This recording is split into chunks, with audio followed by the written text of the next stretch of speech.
ముఖ్యంగా నేడు సాయి చరణ్ అధ్యక్షులు చారి ఇక్కడ ఇది ఇంతకుముందు మిత్రులు పృథ్వీరాజ్ చెప్పినట్టు ఇది రాహుల్ గాంధీ రేవంత్ రెడ్డి ఖాతాలకి ఈ సంఘటన చేరబోతుంది.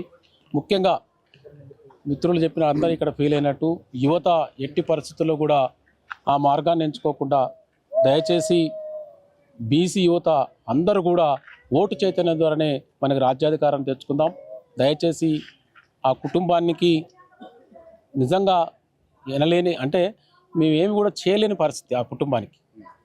ఇక ముందు కూడా అలాంటి సంఘటనలు కాకుండా మనం అందరం కూడా చైతన్యమై ఉన్నాం కాబట్టి ఇక ముందు మనం రాజ్యాధికారం సాధించుకోవడానికి ఓటు చైతన్యం ఒకటే మార్గం కాబట్టి అన్ని రాజకీయ పార్టీలు కూడా ఊకదంపుడు ఉపన్యాసాలు ఇచ్చి మమ్మల్ని రెచ్చగొట్టి మా యువత భవిష్యత్తుని అగాధంలోకి నెడుతున్నటువంటి ప్రతి రాజకీయ పార్టీని కూడా వాళ్ళు గంగలో కలిపే రోజు వస్తుంది కాబట్టి యువతకు నేను ఒకటే మెసేజ్, దయచేసి ఇలాంటి సంఘటనలకు పాల్పడవద్దని నేను కోరుకుంటున్నాను.